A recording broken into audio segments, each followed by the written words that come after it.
Well, everybody, WrestleMania season is upon us, and it is now time for me to kick off my new WrestleMania video series, WrestleMania Best to Worst, where I take a look at various different types of matches in WrestleMania's history and rank them from best to worst. We'll be taking a look at opening matches. That will be the first video in the series, and then the remaining order will be as follows: World title matches, ladder matches, Intercontinental title matches, tag team title matches, Shawn Michaels matches, Triple H matches, Undertaker's streak matches, WWE Championship matches, and then finally we will be closing with WrestleMania main events. And it'll be a 10-part series in full. I hope to get these videos out once a week with other videos in between, hopefully, if time permits. But hopefully you all enjoy this series. I'm actually having a lot of fun going back and watching a lot of these matches and determining the final rankings. And it's actually turned out to be a little bit harder than I anticipated, because some of it came down to just splitting hairs and picking a favorite. But to talk a little bit more about how this is going to work, I realize if you look at the certain categories, there's going to be a lot of repeating and a lot of overlapping. Just as an example, you look at the ladder match from WrestleMania 10 between Razor Ramon and Shawn Michaels. That is simultaneously a Shawn Michaels match, an Intercontinental title match, and a ladder match. So it's going to be mentioned 3 times. So in an attempt to kind of get around saying the same things over and over again, I'm going to try and approach the matches that repeat themselves each time as they relate to the category that I'm talking about. So, for example, when I get to the ladder match, the Shawn Razor one, if it's the ladder match video, I will be talking about that match in terms of how it works as a ladder match. When I do the Shawn Michaels video, I will talk about that match in terms of what it meant to Shawn Michaels' career. When I talk about it in terms of the Intercontinental title, I will talk about it in how important that match was for the Intercontinental title, and so on and so forth. Just to try and differentiate it and not be overly repetitive, but fair warning, there is going to be quite a bit of overlapping because a lot of matches do repeat. And actually, strangely enough, I should say, my 3 favorite WrestleMania matches that I picked, for those of you who remember my WrestleMania Top 30 series, my 3 favorite matches were Ultimate Warrior versus Randy Savage from 7, Hogan versus Rock from 18, and Bret versus Austin from 13. None of those matches came up in any of the categories. Just didn't happen, so I don't get to revisit my top 3 favorite WrestleMania matches. That's really strange and odd how that worked out, but none of those matches were main events or title matches or involved any of the specific wrestlers that got voted on in terms of which categories to cover. So yeah, it's really weird. My 3 favorite WrestleMania matches, they didn't come up in the video series, but like I said, we'll be kicking off with opening matches. Seems like an appropriate one to start with, don't you say? Let's have some fun with this. So without further ado, let's get things started.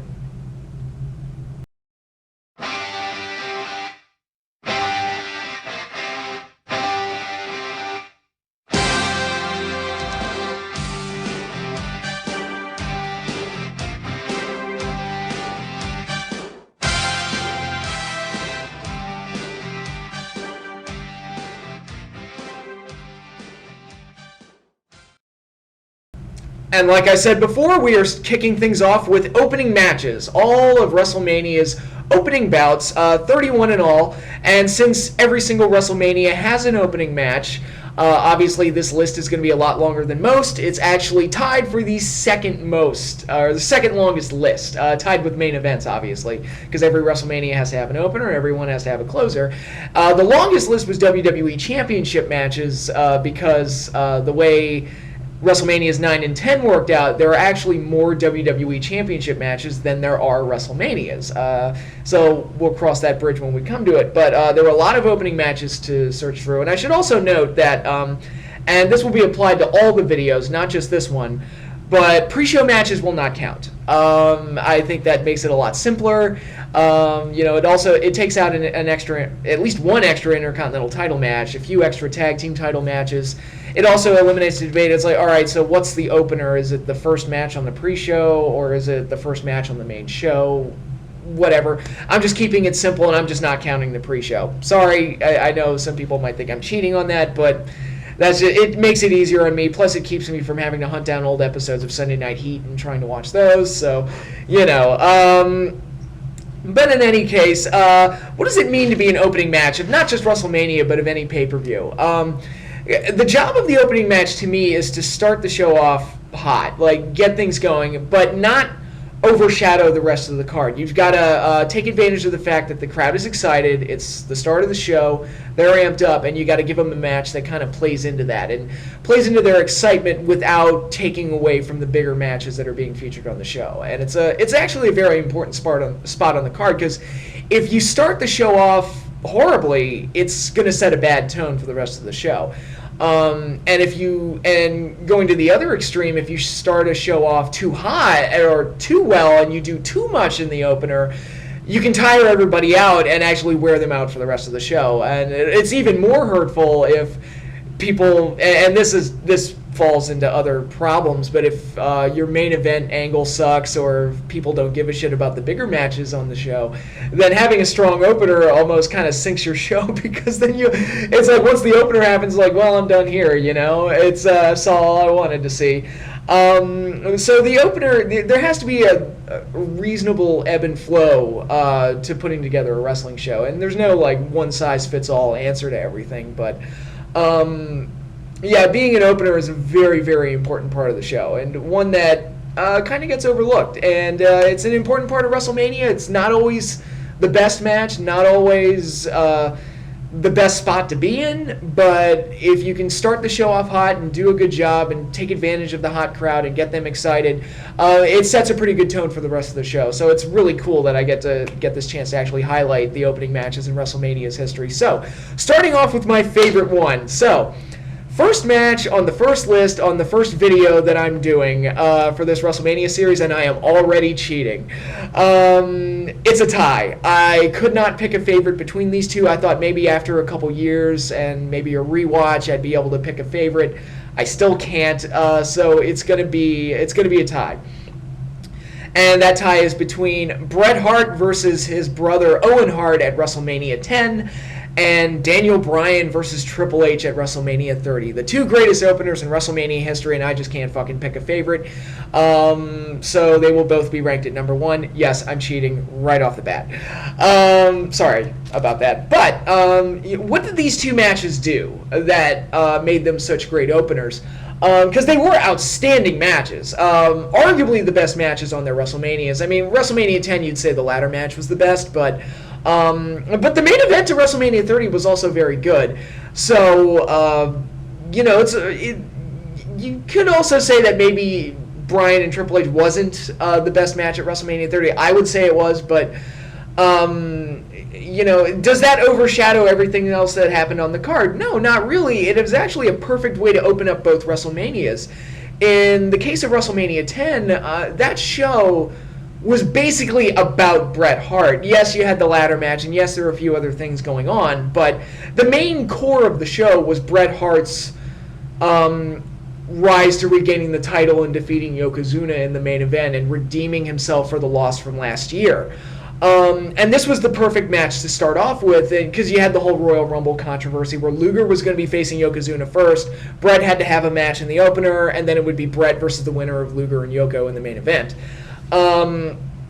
Really kind of a neat situation how they worked that out, but it was actually a perfect way to kick off the show because it got it was served as a nice bookend.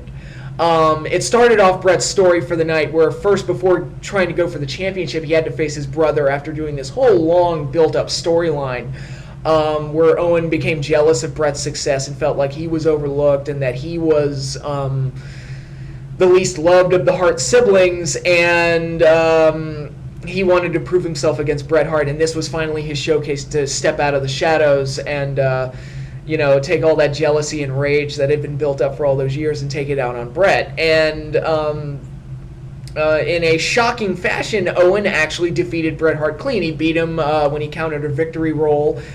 He stepped into the victory roll and got the pin on Bret. And not only was this match technically sound from start to finish, it's about as flawless a wrestling match as you could possibly ask for, but the character and the story were both very well done, with Owen getting frustrated that he couldn't quite get the best of Bret throughout the match,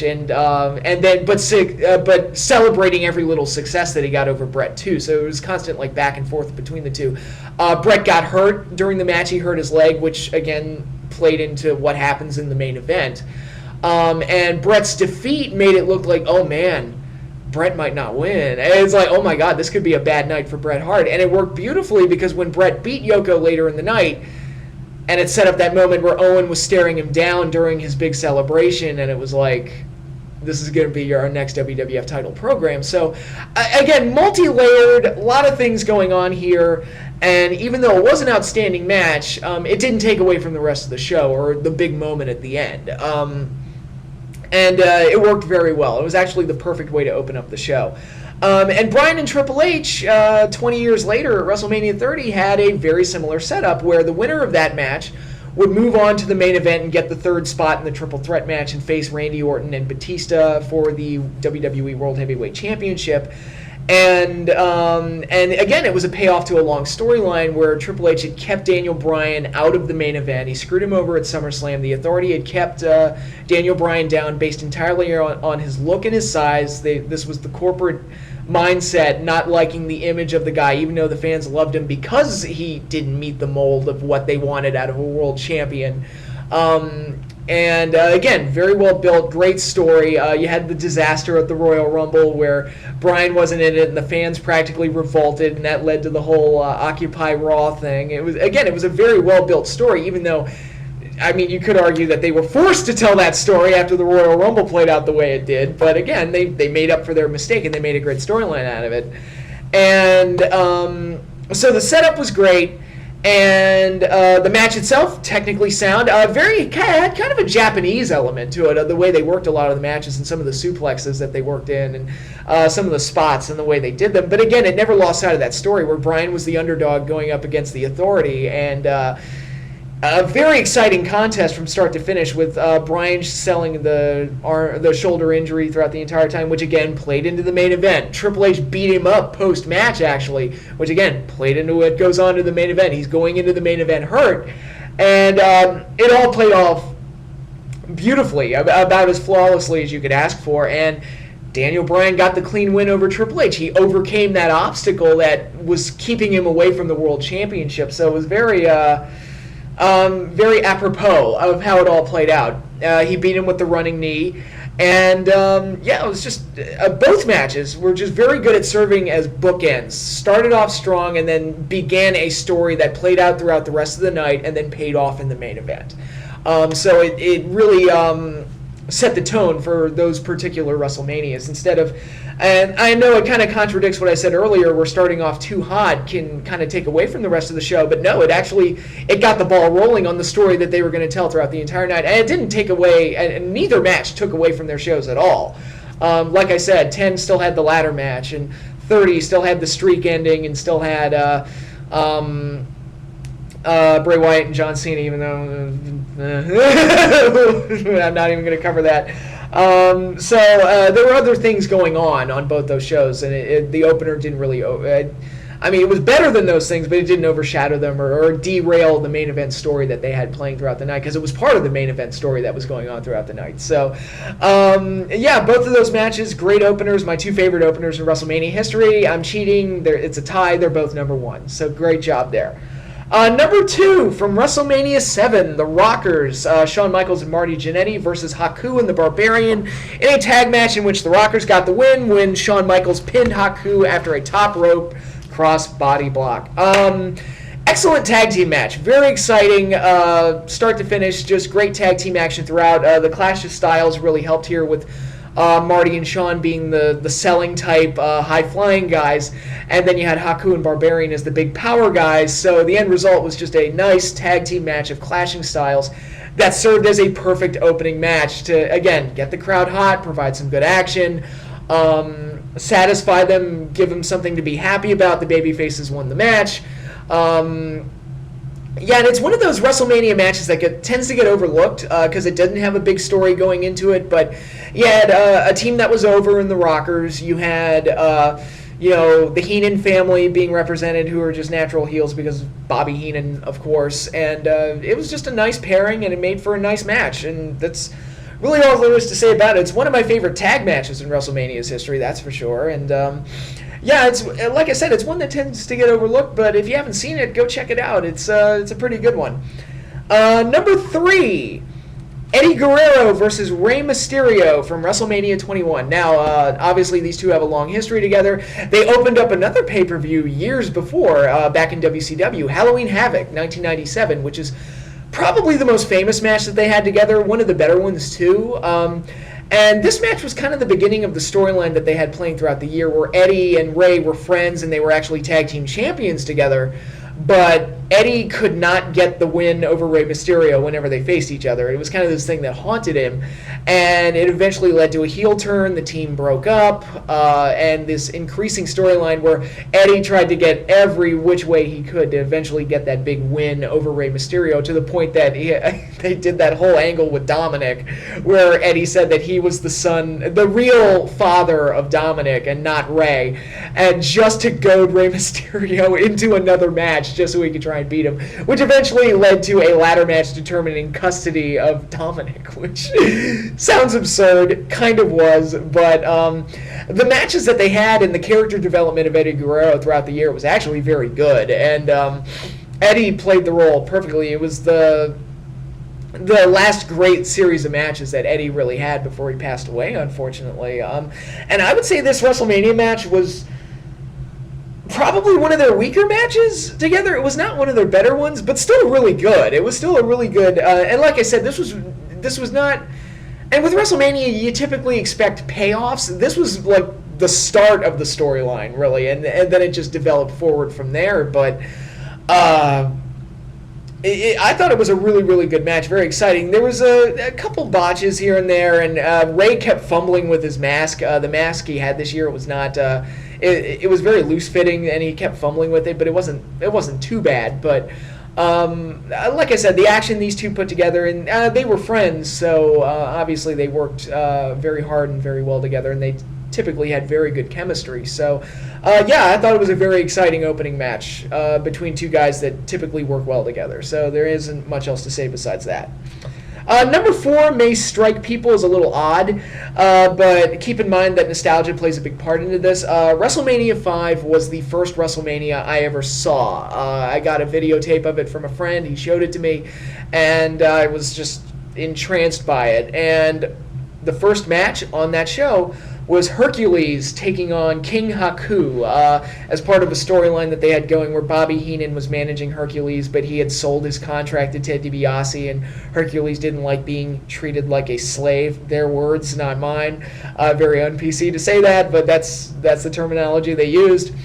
And yeah, so it was part of that storyline, and typically when you think of an opener, they typically go for high-flying guys, and they typically go for the quicker, faster pace. I already talked about the Rockers. Eddie Guerrero and Rey Mysterio, I already talked about them. But here they went for power guys, and I thought they had a really good match together. I thought they hit a lot of cool power moves. It was more athletic than you would have expected with some of the slams that they hit, and Haku hitting that super kick as Hercules was coming off the top for a double axe handle. They did some things that you wouldn't normally expect out of them here, and I thought it was a very nice, very cool power match. And it's one of those matches I'm like, yeah, I kind of enjoyed that. I dug that. You normally don't get matches like that in an opener, but it was just a nice, smash-mouth, hard-hitting match. Hercules got the win on a back suplex where both men's shoulders were pinned down, but the referee counted Haku down. And, yeah, nice, quick. I think the match went about 6 or 7 minutes. Not very long, but just an overall nice, pretty solid power match. And it's enjoyable. And like I said, it has a nostalgia factor for me because it was the first match of the first WrestleMania that I ever watched. So it's one that I have some fond memories of. So that's that one. All right, number 5, Shawn Michaels in his first singles match at WrestleMania. Shawn Michaels taking on El Matador Tito Santana at WrestleMania 8. A match that was billed as having Intercontinental title implications. Shawn would actually go on to win the Intercontinental title later that year. So obviously this match felt like it had like a bit of a... This was a key match in the rankings, and anybody who's watched my videos, that I like that kind of stuff whenever they make something like that sound like a big deal. And Shawn was brand new with the gimmick, so it was like a brand new character. Tito was using the El Matador character, which didn't really work, but it was like two established guys getting a fresh coat of paint. And also, both guys are very good workers, and they showed it here. I thought it was a pretty nice wrestling match from start to finish. That combined with some of the colorful nature of Shawn's character and Tito's character, and you got some nice wrestling action at the start. I thought overall it was a pretty nice match. Shawn Michaels got the win when Tito tried to pull him back into the ring on a body slam, and Shawn just kind of fell on top of him and stole the pinfall real quick. And overall, nice match that was very key to Shawn Michaels' career, but I will elaborate on that more in when I talk about the Shawn Michaels matches, when I get to that particular video. But moving forward from there, the next two matches are actually back-to-back WrestleManias. 6 and 7, we got Chris Jericho versus William Regal for the Intercontinental Championship, and number 7, William Regal defending the Intercontinental Championship against Rob Van Dam. It was very weird that William Regal opened 2 WrestleManias in a row, both of them Intercontinental title matches. So both of these matches are going to come up again when I do the Intercontinental title matches. But as openers, I thought both of them worked. I think I liked the Jericho match from 17 more.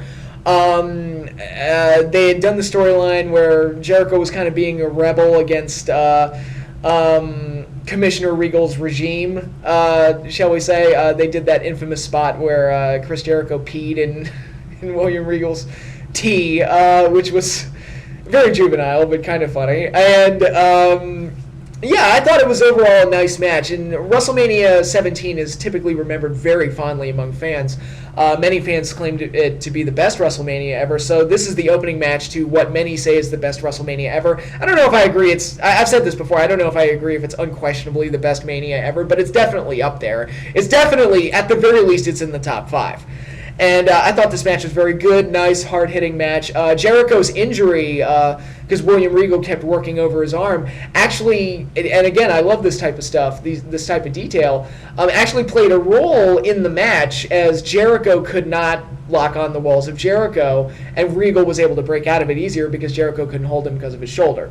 But Jericho ended up winning the match anyway. He retained the title after hitting the Lion Salt for the pin. It's always nice to see Jericho get the win with the Lion Salt, because he doesn't usually get the win with that move, so it was actually kind of nice to see, especially at a WrestleMania.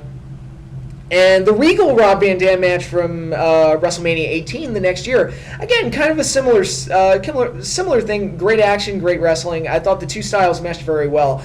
I've talked about this with Rob Van Dam, where he's definitely a spot guy, but if you put him in there with somebody that knew what he was doing, you could get a good match out of him. And Rob Van Dam did know how to sell. That was something that Rob Van Dam could do very well when he actually did sell. He was very good at it. So him selling Regals like suplexes and wrestling holds and stuff actually made the match worthwhile. And that match also had the storyline where Regal had stolen and was defending the Intercontinental title using the, quote, power of the punch, using brass knucks to cheat his way to victory. So it gave Rob Van Dam a nice obstacle to overcome, which he did twice. He did very early in the match, then again towards the end.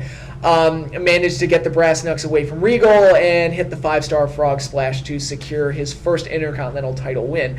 Rob Van Dam was the flashy new guy. He was the hottest guy that they picked up and used in the invasion angle. He got over pretty quick, and this was a nice WrestleMania match and moment for him.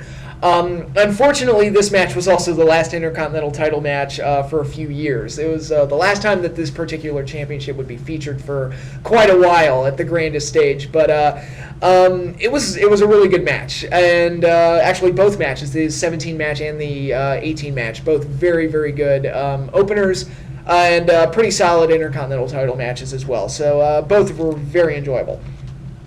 And then moving on to number 8, we're going to WrestleMania 12, a 6-man tag. Yokozuna, Jake the Snake Roberts, and Ahmed Johnson versus Camp Cornette, which was comprised of Owen Hart, the British Bulldog, Davey Boy Smith, and Big Van Vader, although they didn't call him Big Van Vader in the WWF. If you believe Jim Cornette's shoot interview, he actually said that they wanted to call him just the Mastodon, which, okay. But thank God they didn't do that. And anyway, yeah, I think when you watched how the storylines kind of played out, it looked like Yokozuna had turned face and Vader had injured him, and you probably would have thought that the match would have been Yoko versus Vader one-on-one, but I think Yoko's increase in size and decreasing health probably played a factor in that match not happening. So they made it a 6-man tag to kind of spruce it up a little bit, and it actually helped because there were a lot of different components, a lot of different guys bringing something different to the table. Ahmed Johnson, remember when he was a thing? Yeah, he actually showed some promise at one point, and I thought for sure Ahmed was going to be a world champion because they just seemed really high on him, and I was like, yeah, he's going to be like this generation's Ultimate Warrior. And of course, I say generation, it was only like 6 years after Warrior, but I was like, yeah, he's going to be like their big pet project, but he didn't really pan out. But he looked good in this match, and Owen and Bulldog did their job very well. Vader looked like a brute in there and just threw guys around. This match also had the stipulation that if Yoko's team won, Yokozuna would get 5 minutes alone in the ring with Jim Cornette. But for whatever reason, whenever that's a stipulation, the faces almost never win. Like, I can't recall off the top of my head a situation where that stipulation was in place, where it's like I get 5 minutes alone to beat the crap out of the manager, and the faces win. I don't think I can't recall one off the top of my head. It just seems like the faces always lose in that situation. But it was a nice action-packed contest that, again, kind of gets overlooked, but was a lot of fun to watch. It was also the WrestleMania debut of Vader, which was nice. He actually got the win for his team when he hit the Vader bomb on Jake Roberts for the pin. And overall, it was just a nice action-packed 6-man tag to kick off the show, and you can't ask for anything better than that. Number 9 actually comes from WrestleMania 9. Funny how that works out. Shawn Michaels defending the Intercontinental Championship against the Native American Tatanka. Shawn had Luna Vachon in his corner, and Tatanka had Sherry in his corner. This was also a follow-up from when Shawn Michaels threw Sherry in front of the mirror when Marty Jannetty tried to hit him with it, and Sherry turned on Shawn after that. And they kind of kept that going for a few months even after the Royal Rumble, when they brought Sherry back for the Marty-Shawn match. I believe this was Sherry's last appearance with the WWF until she was inducted to the Hall of Fame, and they did the bit with Kurt Angle years later. But I believe this was her last appearance. Luna Vachon, kind of an odd selection to be in Shawn's corner. She was better suited for Bam Bam Bigelow. Let's say that. I thought that was a much better pairing, more natural pairing. This match, to be perfectly honest, it was a very good match. Very, very good. On its way to being one of the very, very best WrestleMania openers, like a top 3 or top 5, until they fucked up the finish, unfortunately. But before I talk about the finish, I thought the action was very good. I thought Tatanka worked very well. He was another one I thought might have ended up being world champion one day. Again, using the Ultimate Warrior comparison, they even gave him kind of a war dance version of the Hulk up, and normally it's like, I'm assuming that guys that get Hulk ups, they're going to become world champions, and Tatanka didn't really pan out either, and that one's a little bit more of a surprise. He was undefeated going into this match, which made me think he was probably going to walk out with the belt. I remember thinking as a kid, it's like, yeah, he's probably going to walk out with the belt here, and he didn't. He ended up winning the match by count out, and this is where the finish got a little screwy. Shawn Michaels, just when the match was really getting hot and really getting good, and again, very, very good match, and we're building up to a hot finish, Shawn pulled the referee out of the ring and kind of threw him down, and then the bell rings. Let me backtrack a little bit. Tatanka, the match continued for a little bit. Tatanka beat him up, looked like he was going to get the pin, but the referee stopped the match and called for the bell. And then the official announcement was that Shawn was counted out. And I'm like, when the hell was Shawn counted out? That doesn't make sense. So I'm assuming that the real finish was that Shawn beat up the referee, and that got him disqualified, and that the count out was an incorrect announcement. That's what I'm assuming happened. But the finish was so sloppy and so horribly handled that it kind of drags the match down a little bit, and that's kind of disappointing because, it's a strong title match. It was a very good match. Everything about it was very good, and then they kind of go out with a wet fart there on the finish, and it was like, oh, that's a shame. That's kind of disappointing, but overall, still a really good opener. And again, it's one of those matches. I say, people say that there were no good matches at WrestleMania 9. I'm like, that one was pretty good. So, that was my pick for 9th best opener in Mania history. Number 10 actually happened 20 years later. It was the opening match that I was there in person to see, The Shield. Seth Rollins,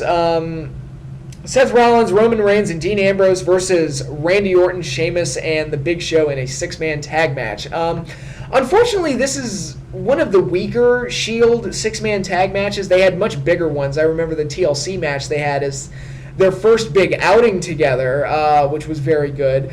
At the February pay-per-view, they wrestled Sheamus, John Cena, and Ryback in a 6-man tag, which was like, oh my god, they beat John Cena.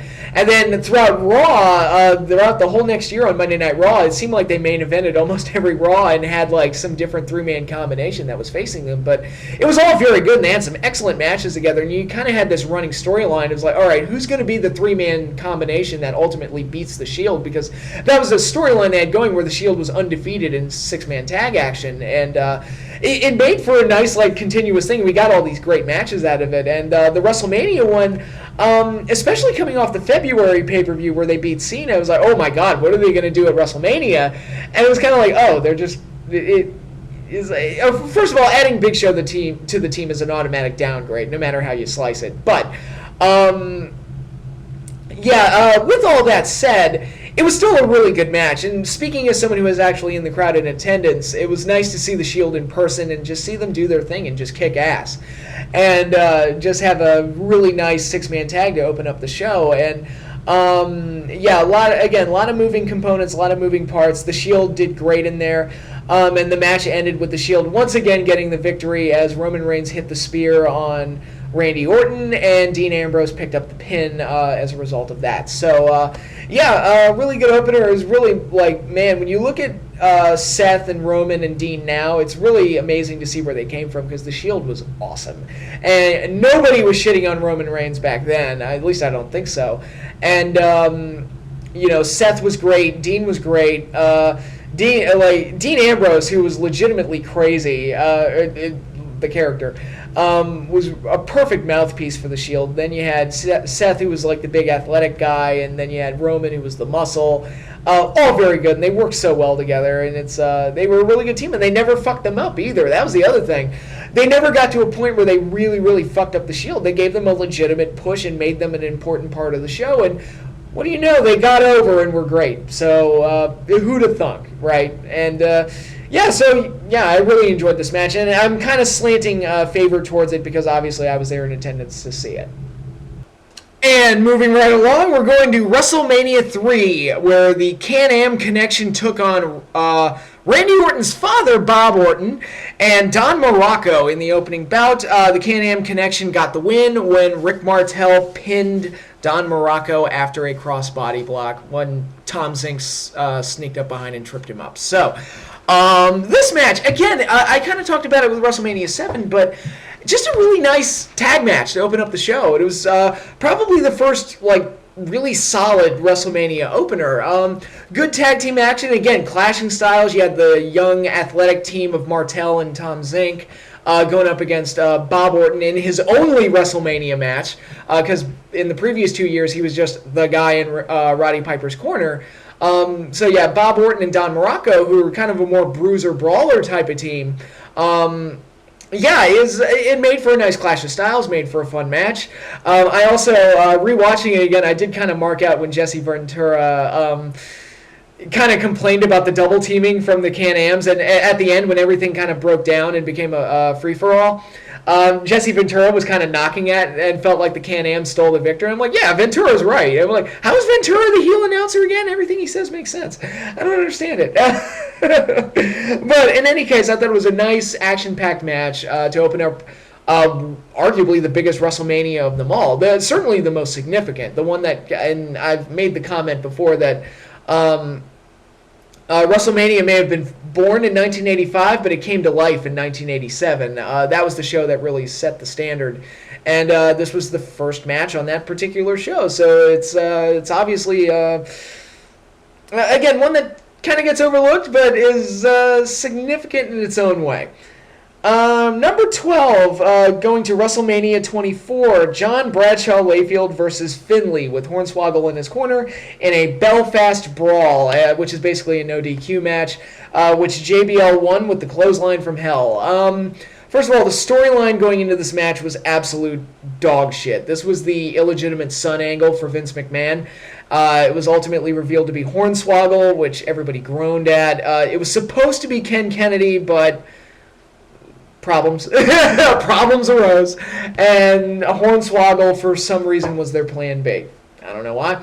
And then in building up WrestleMania, JBL somehow found out that Hornswoggle is not McMahon's son, he's actually Finlay's son. How he knew this or what DNA test he ran, I don't know. Why JBL cares is anybody else's guess. How Finlay and Hornswoggle are the faces in this situation when they basically swindled Vince out of, like, I guess they were trying to swindle him out of money. I mean, why else would they try to fabricate that Hornswoggle is Vince's son, you know? It's just, God. The angle was fucking terrible. But if you ignore that for a minute, if you're willing to overlook how horrible that angle was, I thought this match was a lot of fun. It was a nice kind of hardcore match between two guys that are typically pretty like hard-hitting and stiff. So it was actually fun to watch. And, of course, as someone who can't stand Hornswoggle, let me put it this way. I cannot stand Hornswoggle when they push him the way they usually push him, which is this kind of this weirdo, cutesy sidekick comedy act for children, kind of like a Scrappy-Doo or something like that, like an Orca or a Snarf or whatever, and it's like, yeah, I fucking hate it. I fucking hate Hornswoggle whenever he's pushed like that. And I liked early Hornswoggle where he was kind of creepy and he hid under the ring and he would just pop out at random times. I mean, that was more fun, but I did think this match was fun, and as somebody who hates Hornswoggle, I kind of got a sick pleasure out of watching JBL throw trash cans at him and beat the crap out of him and stuff, so JBL being a bully actually made me like him more. I'm an asshole, what can I say, but I thought this match was fun. It was a very enjoyable type of match, and for an angle that was horrible, they managed to make a pretty solid match out of it, and hey, it was probably Bradshaw's best WrestleMania match, because as we're going to see in other installments, and actually later on in this installment, Bradshaw didn't always get the best spot at WrestleMania, and when he did get a good spot, it didn't turn out very well, unfortunately. This was one of his better ones. It's either this one or the U.S. title match with Benoit at 22, which we're not supposed to remember for obvious reasons. So, the Belfast Brawl, I enjoyed that one. Number 13 from WrestleMania 20, the United States Championship match as Big Show defended the title against John Cena in John Cena's WrestleMania debut. John Cena also won his first singles championship in the WWE in this match, pinning the Big Show after the second FU, back when it was called the FU, which was a much better name. Now they call it the AA, but back then it was the FU. The second one, which came after he hit Big Show in the face with a chain because, Cena's the babyface and doesn't cheat. Sure. But in any case, this was back when Cena was actually kind of cool and he was kind of badass, and the fans in MSG, no less, actually loved him. So that was very interesting. The match itself was very basic. It was basic big man versus little man, but Cena was so over and fans were so excited to see him win his first title that actually carried it in a lot of ways. I do feel like the booking kind of screwed Cena over at one point where him hitting the FU on Big Show should have been a big deal, and it wasn't because they had him do it to Big Show like 20 times before WrestleMania, And to me, if I'm booking, it's like, all right, we're going to do Cena versus Big Show, where Cena beats Big Show for the U.S. title. I'm like, okay, he does not FU him until WrestleMania, so it's a major highlight. But because fans had already seen it so many times, by the time he got to WrestleMania, it wasn't a big deal anymore. And I felt like they kind of robbed Cena of kind of a big, like, WrestleMania highlight. And end result, it's like, yeah, nobody kind of... I mean, he FUs and AA's Big Show every time he fucking faces him. And, for all the shitball matches that they would have years later where people were just goddamn sick and tired of the pairing, this match actually not so bad and actually turned out pretty well. So, that one gets a thumbs up. Number 14, Matt Hardy defending the Cruiserweight Championship against Rey Mysterio at WrestleMania 19.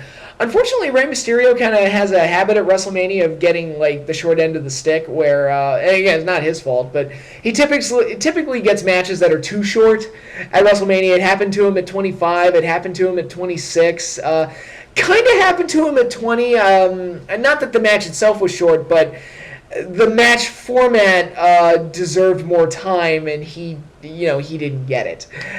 So it's become an unfortunate habit with Rey at WrestleMania, and this match was no exception. It didn't get as much time as it probably should have, and by the time it was over, it was like, oh, it's over already? But for the time that they got, I thought Matt and Rey did a really good job and had a nice, high-flying, action-packed match. And, of course, this was when Matt was doing the Matitude version 1-bit, which was the best gimmick that dude ever had. It was a great gimmick. Really, really good. The Matt facts that would pop up during his entrance video were fantastic. Shannon Moore as his Matitude follower, the MFer, was actually kind of funny and a nice little bit. So, yeah, they did some good stuff there. And Matt Hardy being a cruiserweight, sure, but in any case, I thought this match was fun and it was good. And Rey would always wear superhero outfits at WrestleMania, so that became a nice little tradition for Rey. And I think that I thought it was a good match. And the Cruiserweight title didn't always get a good spot at WrestleMania, if any spot at all. So to get the opening match in one of the better WrestleManias, one of my more favorite ones, it was a good spot for it to be in. And I thought overall they had a nice match. And that's really all there is to say about it. Matt Hardy did retain the title when he held the ropes on a roll-up pin on Rey Mysterio. So he actually countered a victory roll, similar to Owen, except he held the ropes and got the win that way. All right, 15, 16, and 17 are actually going to be the three opening multi-man ladder matches that have occurred at WrestleMania. First one at WrestleMania 23, it was a Money in the Bank ladder match. That match involved Ken Kennedy, Edge, Jeff Hardy, Matt Hardy, Booker T, Finlay, Randy Orton, and CM Punk making his WrestleMania debut. WrestleMania 25 was also a Money in the Bank ladder match. That match involved CM Punk, Shelton Benjamin, MVP, Mark Henry, Kane, Kofi Kingston, Christian, and Finlay. And then at WrestleMania 31, last year's show, that one was for the Intercontinental title. As Bad News Barrett defended against Daniel Bryan, Stardust, Luke Harper, Dolph Ziggler, R-Truth, and Dean Ambrose. I'm putting these matches together mainly because, which one was better than the other? Again, it's splitting hairs. And these multi-man ladder matches all kind of look the same to me. So let's just put them in chronological order. So, all right, spot 15 goes to 23, spot 16 goes to 25, and spot 17 goes to 31. And we'll just do it that way just to keep it simple. But I've kind of said my piece before on opening ladder matches, and these multi-man ladder matches in general, where there's not a lot of substance to them. They all kind of look the same. It's all about just doing a bunch of fancy spots until you get into the finish. And to me, there's just not a whole lot of substance there. It's just doing spots for the sake of spots. The dog pile spot always comes up. Which is less annoying here than it is in tag matches, because in tag matches you're dogpiling on top of your partners, and I'm like, why would you do that? That doesn't make any sense. Here, because it's all every man for himself, that has a little bit more leeway. But again, the dog pile spot, actually the one at 31, actually pretty much opened with the dog pile spot. And to me, it just brings the story of the match to a screeching halt. And I'm just like, it's just whatever. But, these matches, they are fun in their own way because the spots they do are so insane. Like, WrestleMania 23, the Jeff Hardy diving through Edge to break the ladder spot, that was insane. Shelton would always do something crazy in the Money in the Bank ladder matches, and the dive he took at 25, he looked like he was going to come down on his head. It was friggin' insane, and just dangerous as hell. The ladder match at 31 actually had a key spot that, I talked about it earlier with the Bret Owen match and the Triple H Bryan match, how it kind of ties into the main event. The spot where Dean Ambrose got powerbombed through the ladder and it broke and it pretty much took him out of the match. Actually, in a weird way, played a role in the main event where Seth Rollins was actually finally able to cash in the Money in the Bank because Dean Ambrose wasn't there to stop him. I don't know if that was deliberate on WWE's part, but if it was, it's brilliant. If it wasn't, it's a happy accident because there was a nice little story continuity there that I liked quite a bit. But there are little bits and pieces of each match that they all do their spots. WrestleMania, the 23 match kind of had a tendency to do a bunch of finisher spots where Randy Orton would hit the RKO a lot, and Booker would do a bookend off the top of the ladder, and just a bunch of finisher spots in the match. Edge hit a bunch of spears at one point, and that can get a little tiresome, but they also took Hornswoggle, and Ken Kennedy gave him the Green Bay plunge off the top of a ladder, which was kind of cool and hysterical to see. The 25 match had the bit where Mark Henry and Kane were the two big men in the match, and I thought that added a different dimension to it that you don't normally get out of these type of matches. So that was fun. Kofi Kingston did a spot where he tried to climb up a folded up ladder, folded up upside down, and tried to climb up that way.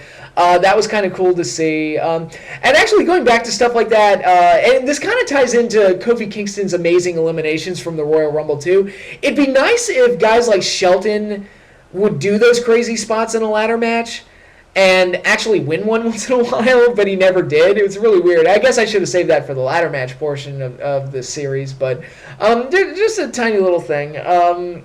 Because Kofi Kingston would do all those amazing eliminations in the avoiding elimination in the Royal Rumble, but he would never actually win a Battle Royal with them. And it's like, it'd be cool if he actually was like unbeatable in Battle Royals because you couldn't eliminate him or something like that. I'm not saying Kofi Kingston should have won the Royal Rumble. I'm just saying it's like maybe you should make him like the Battle Royal King or something. You can't get rid of him because of the crazy ways that he escapes. But I'm getting sidetracked here. Overall, I'm trying to think of specific aspects to these matches. Ken Kennedy won the 23 match, which ended up being pointless because he ended up getting hurt, and Edge ended up taking the briefcase from him anyway. CM Punk won the 25 Money in the Bank ladder match, which was actually his second Money in the Bank win in a row because he also won at 24. Which ultimately led to big things later in the year. But and then Daniel Bryan won the IC title at 31, which would probably be, unfortunately, may end up being the last cool thing that he does in the WWE. So we'll see how his career plays out because it turns out his neck gave him way too many problems. But those were your three winners. Other specific aspects, I'm trying to think of some things.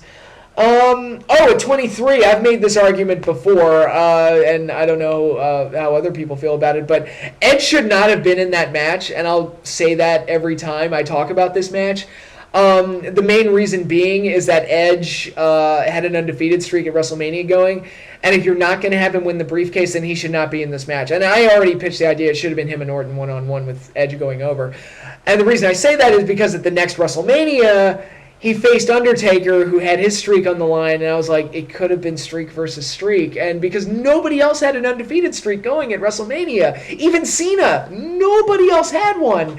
And how many other guys won 5 or 6 WrestleMania matches in a row? Nobody. And Edge could have had a thing going where he was undefeated in WrestleMania. If you're going to put him in the Money in the Bank ladder match, he could have had a thing going where he was undefeated at WrestleMania ladder matches. But they kind of, I don't know.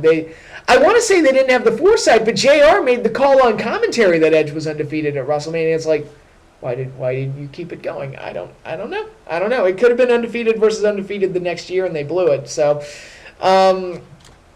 Oh well, it is what it is. But yeah, the multi-man ladder matches, I've said my piece on those. They're fun for what they are, but there's not a whole lot of substance there. And ultimately, the biggest thing I remember about all these ladder matches is who won, which I guess is what matters most. But yeah, as far as I'm sure most people would probably rank them a lot higher than I would, but I guess that's just me being an old fart in that sense. But in any case, moving on from there. Number 18, Edge versus Alberto Del Rio for the World Heavyweight Championship at WrestleMania 27. I'll elaborate on this more when I talk about world title matches, but it is absolutely ridiculous to kick off a WrestleMania with a world title match, and there were so many factors to this match. If you remove the stuff about the match that I didn't like, it would actually be a pretty good match on its own. Well worked,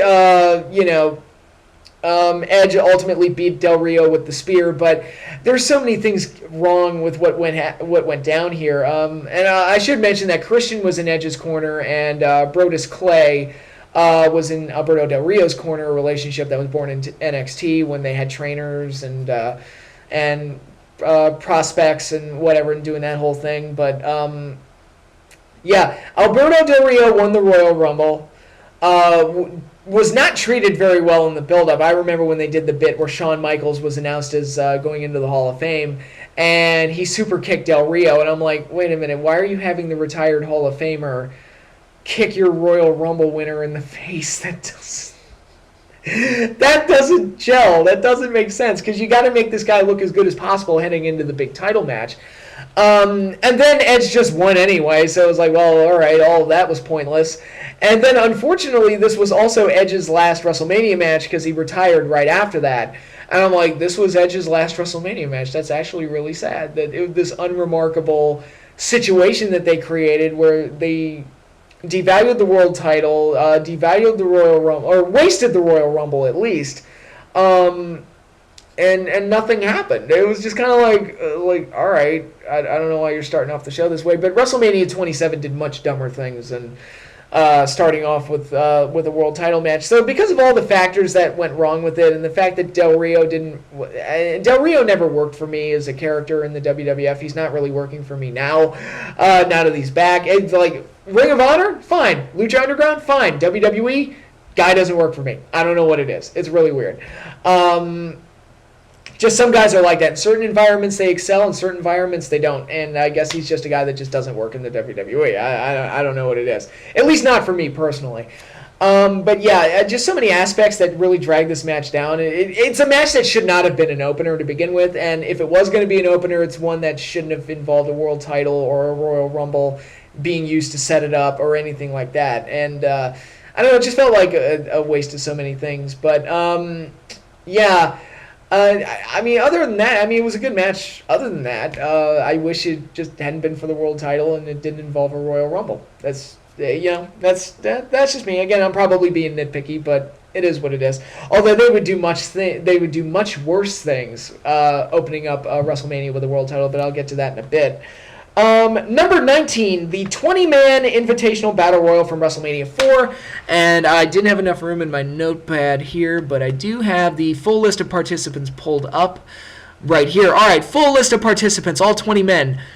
Sam Houston, Sika, Jim Neidhart, B. Brian Blair, Ray Rougeau, Jim Brunzell, George the Animal Steele, who got disqualified for never actually entering the Battle Royal, which there was no payoff to that. He just stood out there. He pulled one guy out. I believe it was Jim Neidhart, if I'm not mistaken. No, maybe I'm wrong. I don't remember. But he pulled somebody out of the ring and eliminated him, but that was all they did with it. I thought maybe they would do a thing where George Steele would stay outside the entire time and then jump into the ring towards the end, but no, he refused to enter the ring, so they just disqualified him, and that was a little awkward. But anyway, Ray Rougeau, Jim Brunzell, George Steele, already talked about him, Ron Bass, Hillbilly Jim, Dangerous Danny Davis, Jimmy Powers. Wow, this was a jobber bowl right here. Nikolai Volkov, Ken Patera, Boris Zukov, Jacques Rougeau, Harley Race, Paul Roma, the Junkyard Dog, and Bret the Hitman Hart, and the winner, Bad News Brown. Bad News Brown was the winner of the match, last eliminating Bret the Hitman Hart. They had been working together it come down to those two and the Junkyard Dog, and they gave Junkyard Dog kind of a hope spot. Didn't work. The two heels overpowered him, and it looked like they were going to split the winnings together. But Bad News Brown, who I felt was a good character, and I thought was kind of the Stone Cold Steve Austin of the 80s, kind of this badass heel that hated other heels and kind of like broke the rules and stood by himself. I mean, they did a spot with him at Survivor Series 1989 that I thought was great and really in line with his character. And, you know, back then you kind of think of that as the era where all the faces are friends and all the heels are friends, and Bad News was the guy that kind of broke that, and that made him more interesting. And again, it was a very Stone Cold Steve Austin type of aspect to him that they didn't really get enough out of, and I don't know if it was just the talent, because I've heard stories about Bad News Brown, not being the best worker, the easiest guy to work with. I don't know how true that is, but it makes you wonder. He was also towards the end of his career as well. He wasn't a young guy, so it makes you wonder if certain factors were in play, like how big Bad News Brown could have been. But he won the Battle Royal, and he betrayed Bret Hart, which ultimately led to Bret Hart turning on him and destroying the trophy and beginning Bret Hart's face run. And, bigger things for the Hart Foundation going forward. And obviously the jump started Bret's babyface run in the 90s when he became a big single star. So it was one of the early signs of something great for Bret. As a Battle Royal, it's basically just Battle Royal. It's nothing, like I said, nothing substantial, nothing special. It was what it was. There were a lot of jobbers in there. It wasn't, it wasn't like the NFL Battle Royal from WrestleMania 2 where they kind of blitzed it up with a lot of, William Perry. They put Bruno Sammartino in there, which was kind of cool. Andre got to shine a bit. Really, this was just a bunch of guys that they didn't know what to do with for WrestleMania, so they just threw them into a Battle Royal, which became common practice, although normally those type of matches get onto the pre-show. As an opener, I guess it was fine for what it was. And like I said, you got the nice stuff at the end with Bad News and Bret. But other than that, I mean, like I said, it's just a fairly typical Battle Royal. Not much to say other than that. Number 20 on my list. The first match in WrestleMania history. Tito Santana versus the Executioner. I've said this before, and a lot of people have said this. The match at WrestleMania really should have been Tito Santana versus Greg Valentine for the Intercontinental title, and I'm sure I will mention that again when I talk about Intercontinental title matches at WrestleMania when I get to that video. But I also try to keep in mind that this WrestleMania was not about delivering payoffs, not a ton of payoffs anyway. It was about being basically an infomercial with the WWF and incorporating celebrities to bring eyes onto the product and then get to keep those fans that tuned in to see WrestleMania. And one of their ideas was to keep the Tito Greg program going, give them something to look forward to after WrestleMania. And, that was one of the big IC title programs of the 80s, and they even furthered the build-up to it later in the show when the IC title match played out the way it did, but I'll talk about that in a different video. Basically, this match was set up to make Tito Santana look good, and that for that Intercontinental title program. Basically, he just went out there, controlled most of the match against the Executioner, got the win with the figure 4 leg lock. Really all there was to say, it was just a basic, solid match for what it was. Some nice wrestling action. Tito looked good in there, hit all his big moves, and got the win with the figure 4, which again ties into the story with Greg, where both of them are using the figure 4 as their submission finishers. Also interesting, the first match in WrestleMania history ends on a submission finish. That's actually kind of interesting on its own, but nothing flashy or special here, but it is the first match in WrestleMania history, so it does have that interesting little piece of history attached to it, so it is significant in that sense. Number 21, another Battle Royal. This one from WrestleMania 14, the 15-team, 30-man Battle Royal, where it had the rule that it's 15 teams, and if your partner gets eliminated, then the whole team is eliminated. Although a lot of people didn't follow that rule. Mark Henry, I'm looking at you. And in all fairness to the workers, they probably didn't know that their partner had been eliminated, which it just made it more confusing. But this one was a little bit sloppier. Let me pull up the list again to see if I have all the teams. I do. You had 2 sets of Los Boricuas, Savio Vega and Miguel. And who was the other one? Jesus and Jose. You had Sniper and Recon of the Truth Commission, who were eliminated by Kurgan, who was not a legal participant in the match. but they had a storyline going that nobody cared about, but they continued it on to WrestleMania. You had Steve Blackman and Flash Funk. That's a fucking weird team. You had Bradshaw and Chains. Chains was a member of the Disciples of Apocalypse, but he had Bradshaw as his partner for his match. They were eliminated by Bradshaw's old his old new Blackjack's partner Barry Windham, and I guess they had a continuing story there. And Windham cost Chains and Bradshaw this battle royal. You had a couple of Nation of Domination factions. You had D'Lo Brown and Mark Henry, and Farouk and Kama Mustafa, who would go on to become the Godfather. You had Jacques Rougeau and Pierre. They were the Quebecers. They were in this match.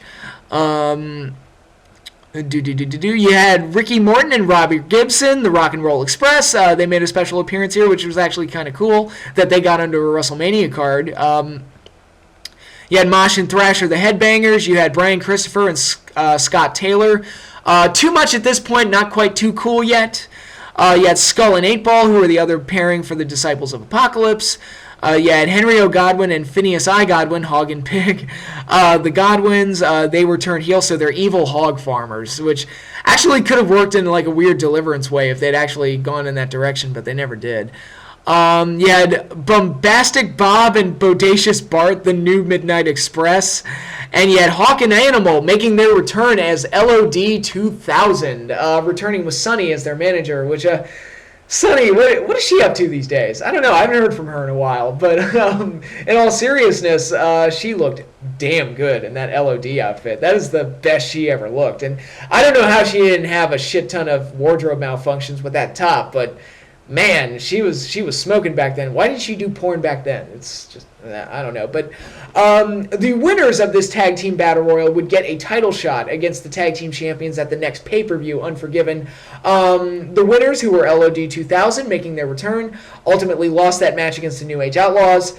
But LOD making their return because they had teased a split between LOD earlier in the year. They had a bunch of frustrations feuding with the New Age Outlaws. They couldn't beat them, and there were a lot of frustrations there. But yeah, they won this battle royal. They made their return with a new coat of paint, as it were, and yeah, that was cool to see, and that was kind of the carrying point of this match, and what made the match kind of worth it. That LOD came back, awesome. They got big pops and big ovations, and they won the match, last eliminating the New Midnight Express.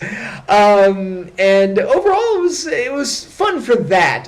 But like I said, the Battle Royal was a little sloppy at points. Guys were staying in the ring without realizing that their partner had been eliminated. Guys were interfering in the Battle Royal like Barry Windham and Kurgan, and that was made it a little bit overly crowded. But like I said, LOD kind of carried it, made you forget that it really wasn't that good of a match. So overall, it was what it was. For one of my favorite WrestleManias, that's not one of the strongest openers, but you did get LOD coming back, and Sunny looked hot as hell, which also helps. So moving on from there, number 22.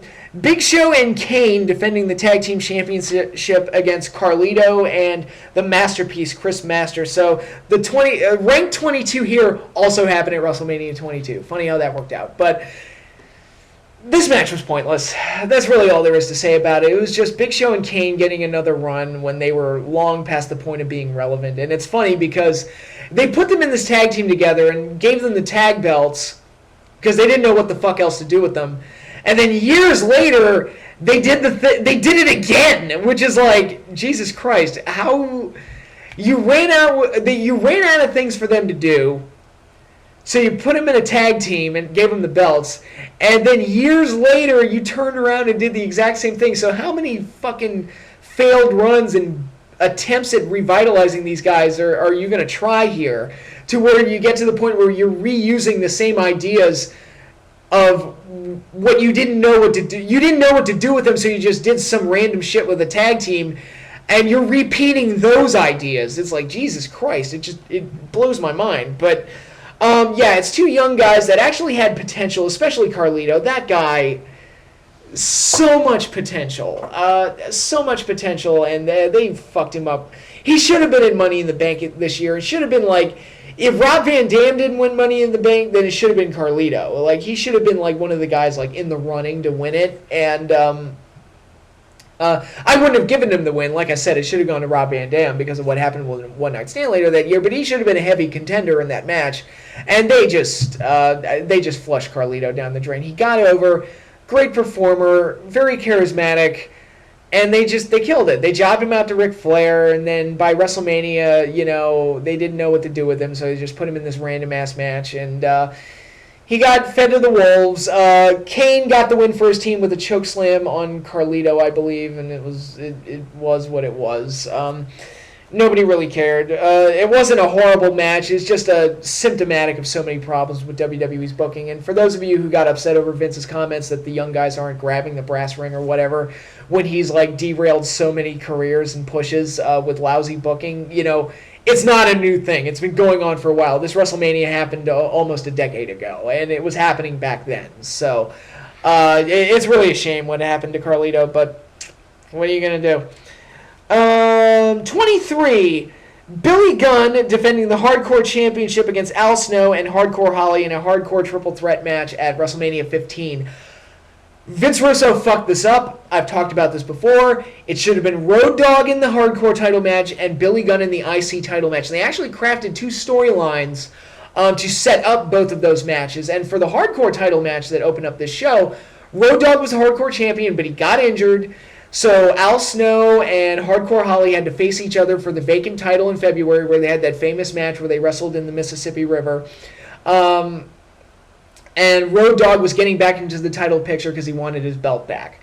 You had three guys with a legitimate claim to the Hardcore Championship, and the Hardcore title was becoming synonymous with these wild matches. So you had all the story points in place to make that match happen. They fucked it up because Russo had to keep us on our toes and keep us guessing and do a switch because we won't see it coming.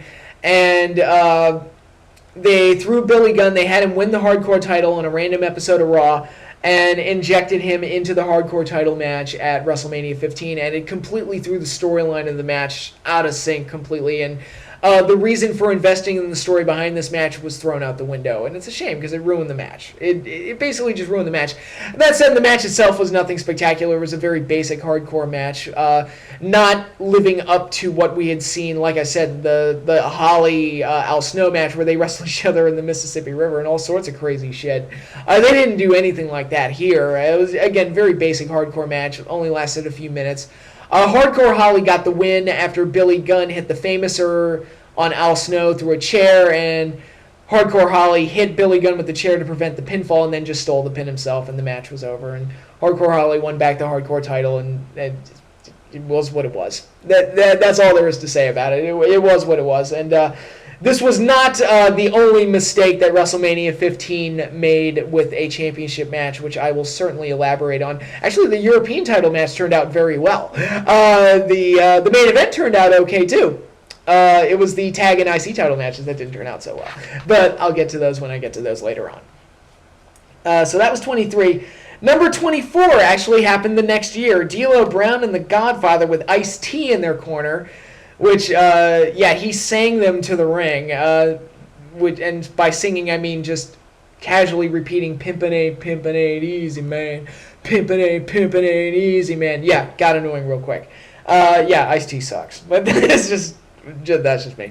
It was D'Lo Brown and The Godfather with Ice-T in their corner versus the tandem of Bull Buchanan and the Big Boss Man. And Bull Buchanan was a guy that I thought had potential at one point, but it just never panned out. I'm not sure exactly what happened there, but it just didn't work out. And D'Lo Brown was another guy I was very high on at one point, but I think I know what happened there. I think you know how Droz got paralyzed? Yeah, D'Lo was the one that wrestled him in that match. So I think D'Lo kind of caught the blame for that and derailed any chances D'Lo had of a solid mid-Carter career, because he was winning the European titles, he was winning IC titles at that point, and then Droz got paralyzed, and it was like, D'Lo just fell off a mountain after that.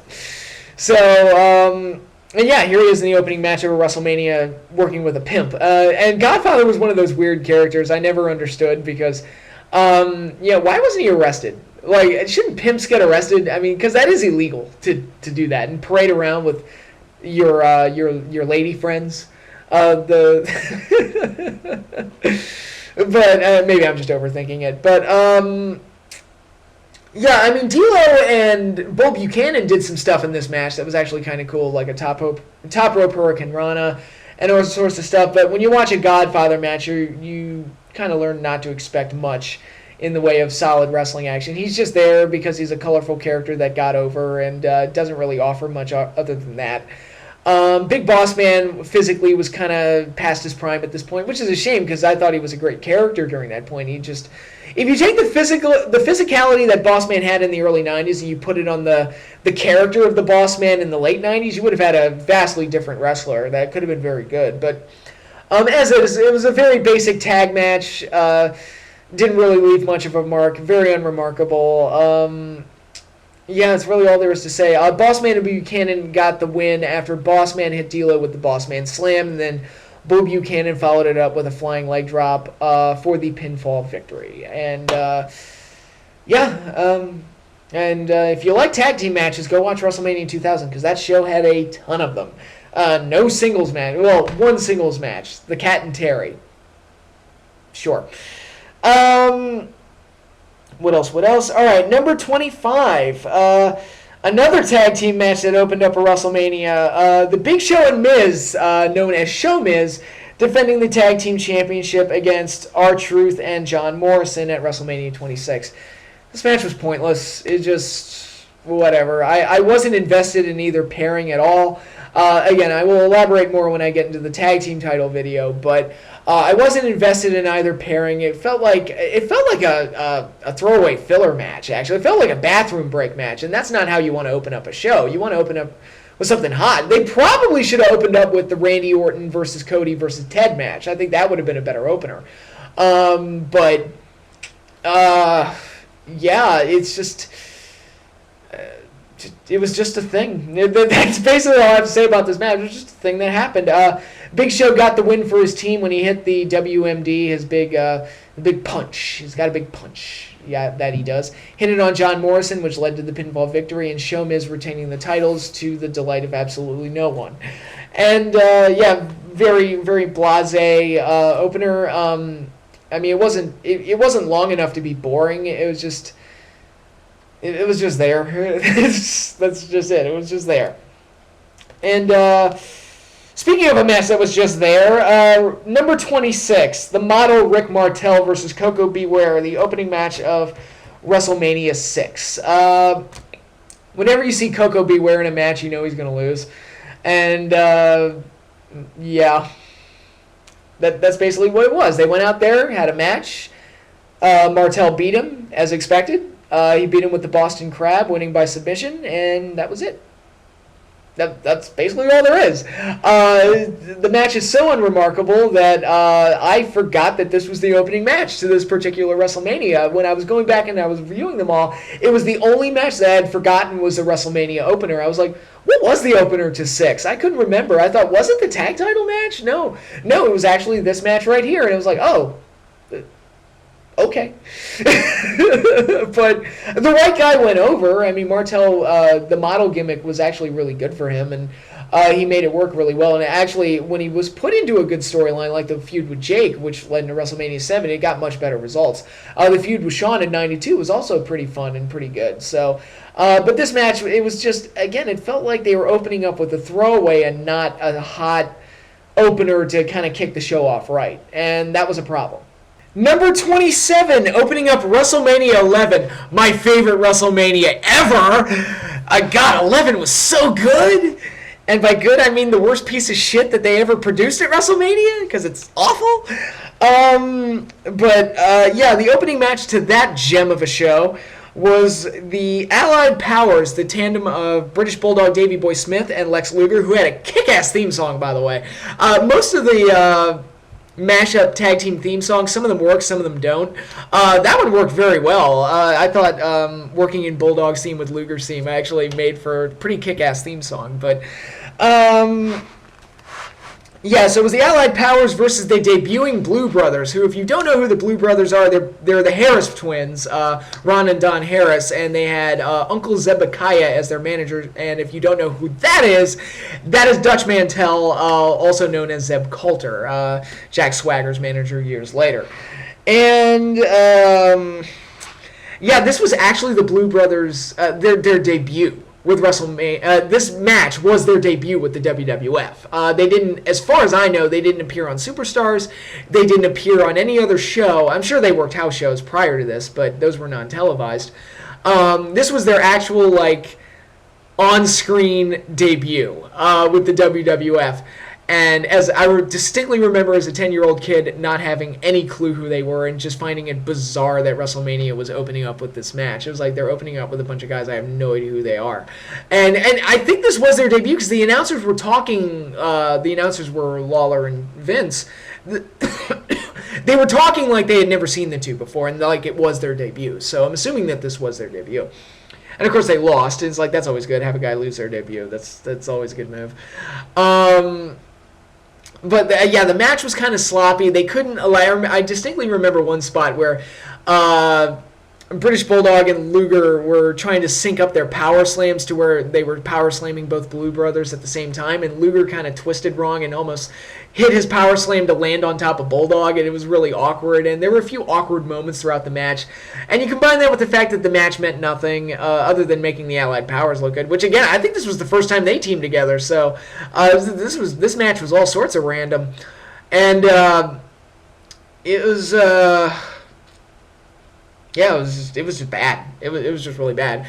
Now it was boring. It wasn't very crisp or well executed. I didn't care about either team beyond. I liked Bulldog. Okay, I like Bulldog just fine. Rest of it, But, yeah, a really flat way to open a very flat and disastrous WrestleMania. So, in a way, it's strangely appropriate for this particular show.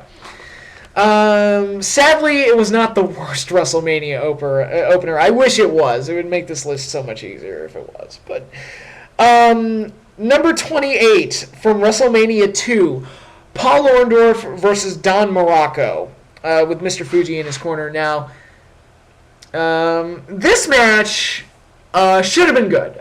Both guys were solid workers, nice power guys. Could have been a really good match. Actually, the match that Hercules and Haku had at WrestleMania 5 is the type of match I would have expected these two to have. And it looked like they were going to have that type of match. Problem. Both men, like, only a few minutes into the match, like 4 minutes into the match, both guys fall outside the ring, get double counted out, and your first match on your second WrestleMania ends in a draw. What? An out of nowhere draw. It was like the match was just getting started, and then all of a sudden it just ends because both guys got counted out. Excuse me.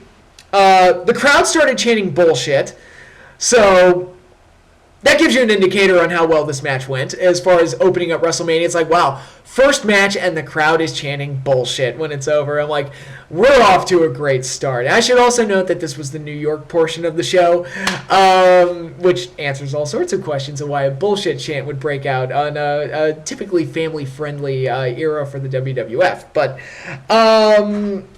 yeah, this was a terrible way to open up the show. Terrible. For a match that should have been good.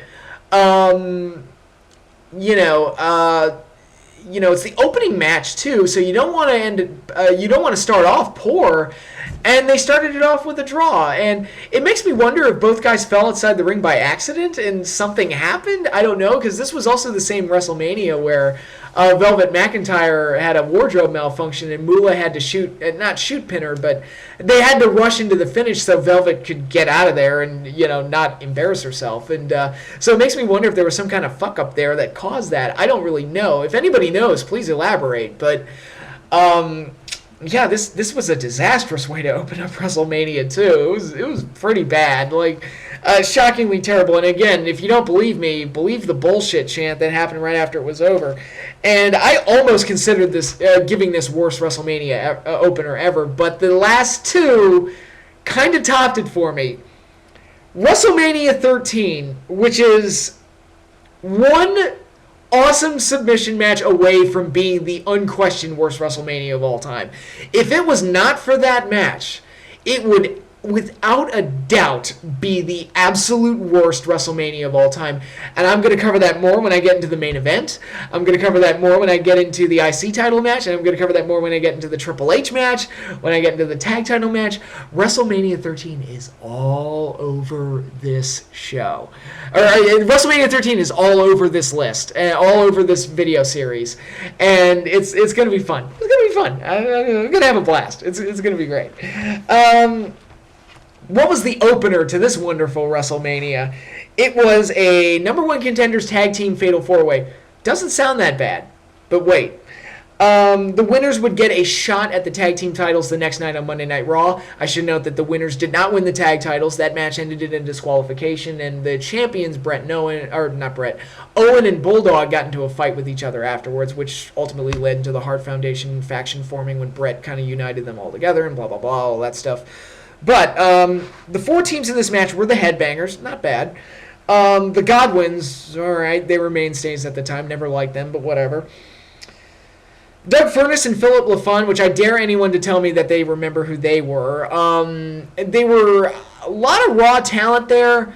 They seemed like a good team. They just never got any kind of solid footing and couldn't get over as characters. It was just kind of like, all right. And as a result, nobody remembers them, and they're kind of remembered as the ones that do remember them, they're kind of thought of as a footnote in the history of the WWF's tag team division. And the fourth team were the new Blackjacks, Bradshaw and Barry Windham. And they went through a period where they tried to create like the new versions of teams.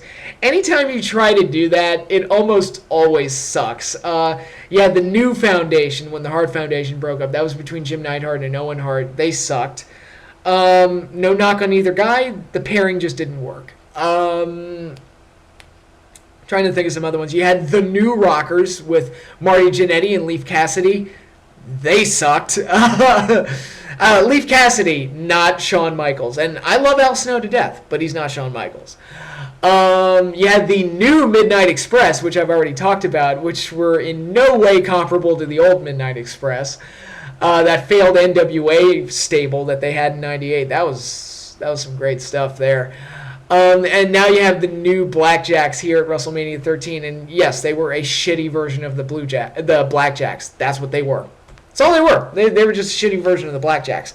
And what we got here was a four-way tag that, if it were to happen today, it would turn into the typical spot fest. But here, I guess they didn't have that format down yet, and it turned out to be a very sloppy and dull match between four teams that weren't really in sync with each other. And it wasn't good. And also add in that the Blackjacks and Doug Furnas and Philip LaFon were eliminated and I should note this was an elimination match, eliminated in very odd fashion where Bradshaw pulled the referee out of the ring, which should have been a disqualification. It looked like it was going to be a disqualification, but then Phil LaFon and Doug Furnas got disqualified too and were eliminated. I'm like, well, what the hell did they do? Did they get counted out or something? Again, what happened there? I couldn't really tell what happened, and it was really awkward and weird. And then they went into whatever the finish was. It was just it was a bad sign of the times. I keep saying that for a tag division to be successful, you need a bunch of teams so that you can have a ranking system and everything kind of plays from there. And not every match in the tag team division should have the tag titles or the tag champions featured. It should be like a very deep division, but this match also demonstrates that you need like strength of character and strength of talent to also highlight that depth. They had four teams right underneath the champions and the top title contenders on this show alone, and also LOD was on this show as well, so LOD was not involved in this at all. So you had a pretty deep tag division. You had a bunch of teams here. Just that most of these teams featured here either sucked or couldn't get over. And it's like, wow, this was their tag division? Yikes. I mean, the best team of the four was the Headbangers. When have I ever said that sentence? The best team of four were the Headbangers. Sure. Okay, so again, very dull, very flat, poorly executed opener. Not good. And it's very appropriate that this WrestleMania was 13, because 13 is a very unlucky number, and this was a very unlucky WrestleMania because almost nothing worked. Almost nothing worked, and the only thing that did was the submission match. Thank God for that match. But anyway, that leads me now into the absolute worst opener in WrestleMania history, to the surprise of absolutely no one watching this video. Daniel Bryan defending the World Heavyweight Championship against Sheamus. I already talked about it with the Del Rio Edge match. It's stupid for a World Heavyweight title match to open up a show. And I'll elaborate on that more when I talk about the world title and I do that portion of the series. But, it's not even the fact that the match was 17 seconds long. That's not even because there are times where you can do that and it works just fine. I think back to SummerSlam 88 with Warrior and Honky Tonk, where Warrior beat Honky Tonk for the IC title in 30 seconds. That was fine. And it served as an appropriate end to Honky Tonk Man's IC title reign in a weird way. It actually kind of worked. I was at SummerSlam 2005 when Chris Benoit beat Orlando Jordan in 10 seconds or whatever it was. That was actually a lot of fun and worked, and was actually a nice, cool way to open up the show, and kicked it off in a way that we didn't quite expect. So I actually really like that as well. The problem here is that not only does it devalue the world title and make enforce the whole it looks like a joke thing, which again I'll cover that more in the later part of the series. Not only does it waste the Royal Rumble, because Sheamus won the Royal Rumble, and it's okay, whatever. You wasted the Royal Rumble and the world title on an opening bout that nobody cared about. But it was just another example of the WWE, whether on purpose or by accident, I don't know what, felt the need to take a guy that the fans were latched onto, because there were a lot of Daniel Bryan fans there in that crowd that day, and just basically spat in their face and just basically decided to throw Daniel Bryan to the wolves for no reason to get their guy over, who was Sheamus, who nobody gives a shit about Sheamus. And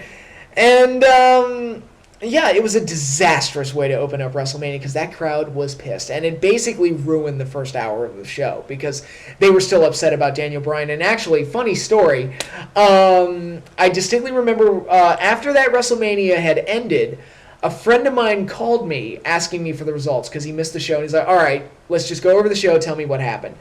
And I was like, all right, opening match, I'm not kidding.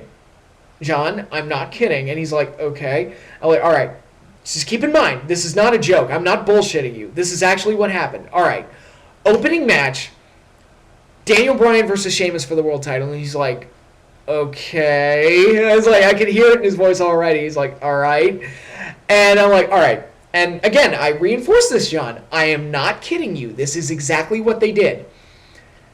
They come out, make their entrances, and Sheamus kicks Daniel Bryan in the face and beats him in 17 seconds.